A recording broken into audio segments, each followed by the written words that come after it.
Pause screen recorder. Selected. 42 56 13. Red. 000B. Home button.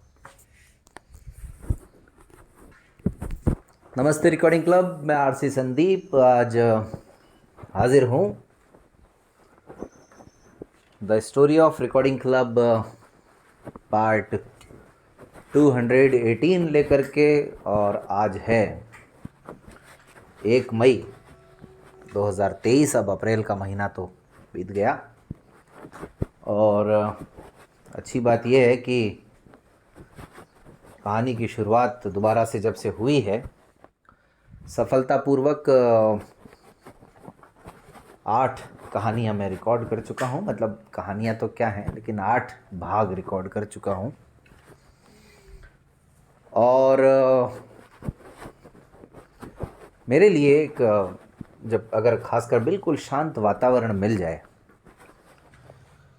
तो इस कहानी को रिकॉर्ड करने का एक ऐसा अवसर होता है जब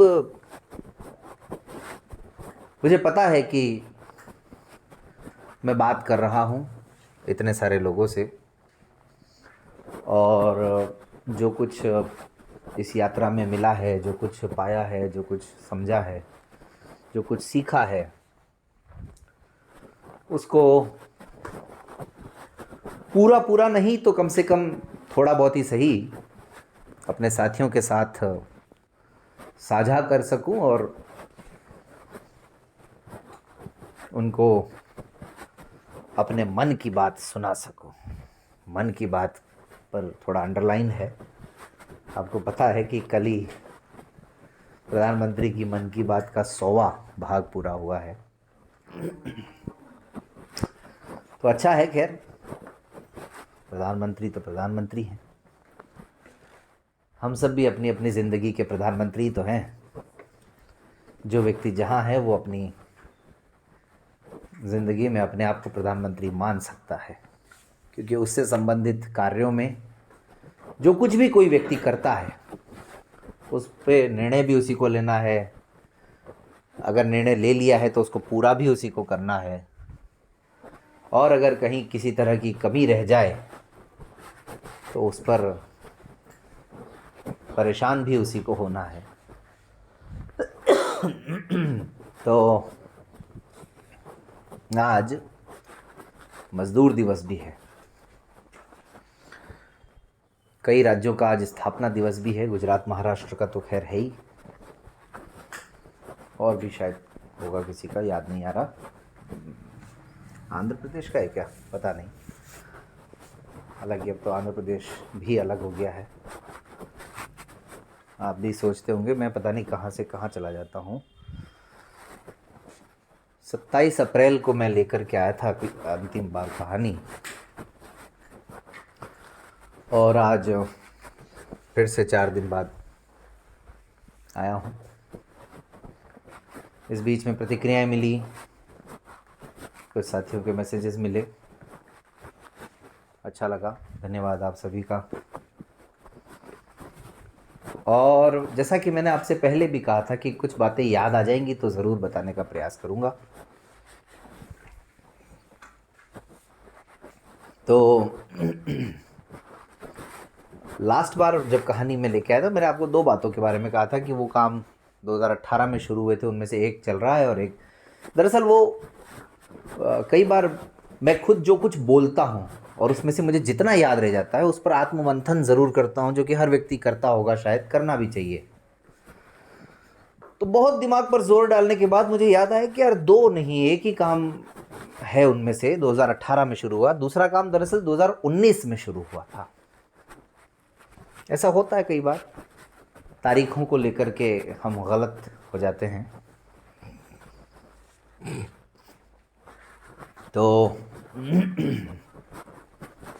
2018 सितंबर महीने का अंत देवास कन्वेंशन के साथ, तो उस काम के बारे में भी बताऊंगा जो कह रहा था मैं, जो शुरू हुआ था और अब तक चल रहा है, जिसकी भूरी भूरी सराहना तब भी की गई थी और आज भी जब हम अगर वो काम किसी के लिए कर पाते हैं तो हम लोगों को, यानी रिकॉर्डिंग क्लब को, बहुत खुशी होती है।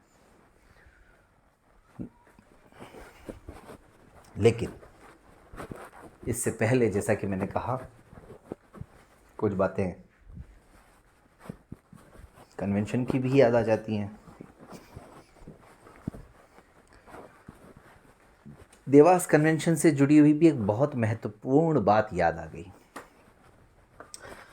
क्योंकि ये हमारा अपना परिवार है रिकॉर्डिंग क्लब, और इस परिवार में हम खुशियाँ, कमियाँ, गम सब कुछ अगर साझा करते हैं तो कुछ अच्छी बातें भी ज़रूर साझा करनी चाहिए, और कुछ ऐसी बातें भी साझा करनी चाहिए जो आम तौर पर समूह, संगठन, संस्थाएं बात करने से घबराते हैं, कतराते हैं, या सार्वजनिक मंच पर कहना उचित नहीं समझते हैं। देवास कन्वेंशन की बात करें तो महत्वपूर्ण बात यह है कि ये ऐसा पहला कन्वेंशन था जो कन्वेंशन भी हुआ, राजस्थान के बाहर भी हुआ, सफलतापूर्वक हुआ, और इस पहले कन्वेंशन ने, इस ऐसे कन्वेंशन ने, जो पहला कन्वेंशन बना जिसने रिकॉर्डिंग क्लब को थोड़ा सा ही सही लेकिन बहुत महत्वपूर्ण आर्थिक सहयोग भी दिलवाने में मदद करी।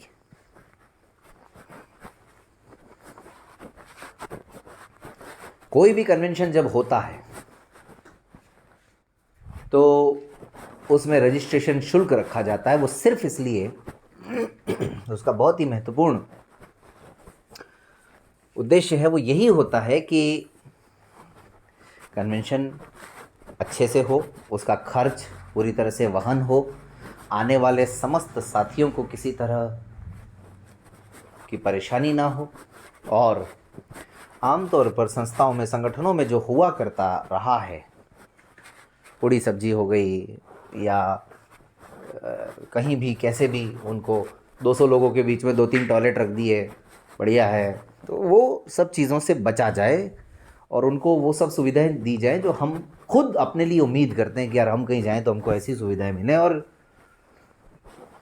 मैं जब कहीं जाता था तो अपने लिए खुद ही ये सोचता था, यार पता नहीं क्यों आ गया मैं इस कार्यक्रम में। तो जब मुझे अवसर मिला कि मैं किसी कार्यक्रम को करने में अपना योगदान दे सकूं, तो फिर अपने तरीके से मैंने भी ध्यान रखा, और मुझे खुशी इस बात की कि हमारे साथी जितने भी रहे हैं अब तक, उन सब ने भी उस बात का ध्यान रखा है। जितने भी साथी रहे इस पूरी यात्रा में, उन सब ने भी कन्वेंशन की, खासकर तैयारियों में या कन्वेंशन को करने में।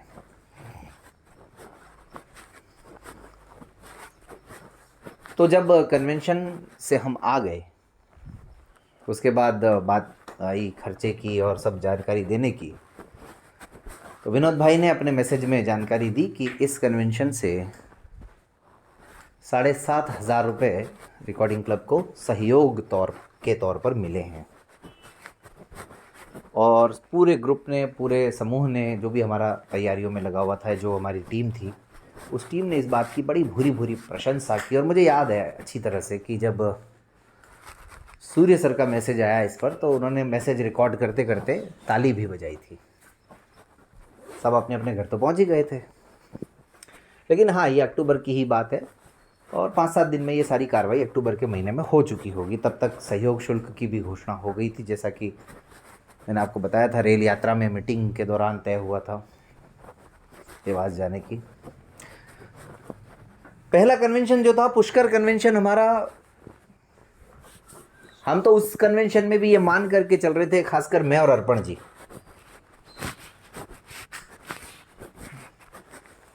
अभी कुछ समय तक आपको लगातार अर्पण जी का जिक्र भी सुनने को मिलेगा कहीं कहीं, लेकिन फिर ऐसा अवसर आएगा जब शायद उनका जिक्र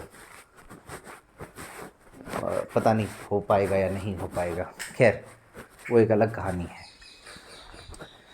तो पुष्कर कन्वेंशन में भी हम लोगों ने ये तय कर लिया था कि अगर हमें अपनी जेब से भी लगाना पड़ा तो लगाएंगे, मगर कार्यक्रम तो करेंगे।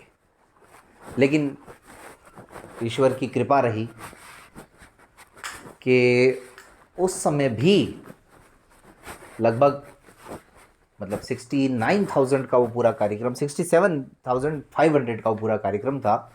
और 1,000-1,500 उसमें हमारे जो हमको जो सहयोग मिला हमारे साथियों से ही, सहयोग ऐसा नहीं कि कोई हमको अजमेर की जनता से मिला हो, लेकिन नहीं, सहयोग हमारे अपने लोगों से जो मिला उसी में से भी वो बच गए। उसके बाद उदयपुर कन्वेंशन की कहानी अलग थी, वो मैं बता ही चुका हूँ, उसमें तो हमको अपनी जेब से लगाने पड़े, वो आपको पीछे जा कर के सुन सकते हैं। और ये देवास कन्वेंशन ऐसा कन्वेंशन था जहाँ पर 7,500 रुपये का सहयोग मिला रिकॉर्डिंग क्लब को। और रजिस्ट्रेशन शुल्क यहाँ पर 200 रुपये विद्यार्थियों के लिए था, जॉब करने वालों के लिए 500 रुपीज़ था, और जो सहयोगी थे, एस्कॉर्ट जो थे, उनके लिए भी 500 रुपये था। तो ऐसी परिस्थितियों में ये बहुत महत्वपूर्ण था कि देवास कन्वेंशन ने ये उल्लेखनीय कार्य किया, और बड़ा हम सबके लिए एक अच्छा अनुभव रहा।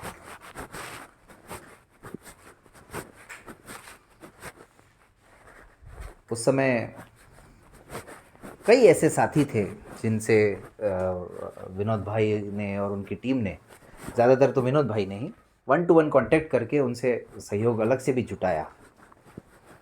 और ये अच्छा है, ये एमपी में संभव भी है, हमारे यहाँ इतना नहीं हो पाता ये संभव। जैसे मुझे याद आ रहा है कल्याण सिंह जी का नाम जैसे एक दिन मैं भूल गया था, उन्होंने भी सहयोग दिया, और भी साथियों ने सहयोग दिया था। तो ये सारी उस समय की कहानी रही। तो आज मुझे याद आया, मैंने कहा यार ये तो बड़ी महत्वपूर्ण बात है, ये तो हमारे दोस्तों को बतानी बहुत ज़रूरी है कि देवास कन्वेंशन का क्या योगदान रहा है। तो देवास कन्वेंशन को हम किसी और बात के लिए याद करें या ना करें, इस बात के लिए हम लोग मतलब हमारी टीम ज़रूर याद करती है। अब देखते हैं, इस बार फिर मध्य प्रदेश में होना है कन्वेंशन, तो हमारी मध्य प्रदेश की टीम और विनोद भाई क्या गुल खिलाते हैं, क्या करते हैं, ये तो हम सब मिल कर के तैयारियों में तो लगे हुए हैं, अपने अपने तरीके से जो जो कर सकता है वो सब कर ही रहा है। बाकी आगे ऊपर वाले की मर्ज़ी, प्रयास करना हम सबका काम है। खैर, तो मैं जो बता रहा था कि एक काम जो उस समय शुरू हुआ था वो था एग्ज़ाम में स्क्राइब उपलब्ध करवाना, राइटर उपलब्ध करवाना। और ये लगभग उन्हीं दिनों की बात है, 2018 की ही, जब यहाँ अजमेर में सेकंड ग्रेड, फर्स्ट ग्रेड, यानी आप लोग अपने अपने तरीके से कहीं पे वर्ग 1, वर्ग 2 बोलते होंगे, कहीं पे पीजीटी, टीजीटी बोलते होंगे, कहीं पे कुछ बोलते होंगे, तो उन सब के बड़े पैमाने पर एग्ज़ाम थे और राइटर की बड़ी समस्या थी। तो ये उस समय बीड़ा हम लोगों ने उठाया और कई लोगों को राइटर उपलब्ध करवाए। लेकिन आज जैसे पूरे देश भर में हम करवा रहे हैं ऐसे नहीं, अजमेर में ही वही हमारे लिए संभव था। तो हमारे जो स्टूडेंट्स हैं, हमारे जो मिलने वाले हैं, उनके माध्यम से हमने ये जो काम शुरू किया था, और यहीं से कम ये था भी मन में कि हम be my writer, be my scribe ऐसा करके कभी ना कभी अगर मौका मिला तो कुछ शुरू करेंगे। उस समय ऐप में हम बहुत ज़्यादा कुछ कर नहीं पाए, लेकिन जब से ऐप बना तब से ही हम लोग, हमारा ये मन था, हमारा ये इरादा था। लेकिन अब रिकॉर्डिंग क्लब ऐप जब आज है वर्तमान में, तो उसमें बी माई स्क्राइब का भी ऑप्शन आपको पता है कि दे रखा है हम लोगों ने। बाकी कभी अब जब आगे भविष्य में हम ऐप पर बात करेंगे तो इस बी माई स्क्राइब की जो कहानी है उस पर भी लंबे मतलब डिटेल में थोड़ी चर्चा करेंगे। आज तो इतना महत्वपूर्ण है कि समझना कि ये जो कार्रवाई है स्क्राइब उपलब्ध करवाने की एग्ज़ाम में, वो 2018 में शुरू की। तो मुझे याद है कि जब इस बात की घोषणा की हम लोगों ने, तो एक हमारे साथी हैं नागौर से, चेनाराम जी, उनका स्पेशल मुझे फ़ोन आया। वैसे वो मैसेज वगैरह कहीं करते नहीं हैं, लेकिन स्पेशली मुझे फ़ोन आया कि यार ये तुम लोगों ने बहुत अच्छा काम किया भाई। वो भी अभी लेक्चरर हैं, तो लगा कि हाँ, इसका मतलब ये है कि ज़िम्मेदारी बहुत बड़ी है, काम बहुत करना है, और कोशिश यही है कि अभी तक कर रहे हैं। अगर मोटा मोटा बताऊँ अभी तक तो कम से कम 100 से ज़्यादा लोगों को स्क्राइब उपलब्ध करवा दिया होगा हम लोगों ने। अलग अलग जगहों पर देश भर में, और कई लोगों को तो एक से ज़्यादा बार अवेलेबल करवा दिया। खैर चलिए कोई नहीं, चर्चा करेंगे इस पर भी। बाकी अब मिलते हैं 219वें अंक में। तब तक इंतज़ार करिए, रिकॉर्डिंग क्लब के 7 वर्ष भी पूरे हो रहे हैं। रिकॉर्डिंग क्लब ऐप भी आपके लिए मौजूद है, और नए नए कार्यक्रमों का इंतज़ार कीजिए। मुझे अनुमति दीजिए।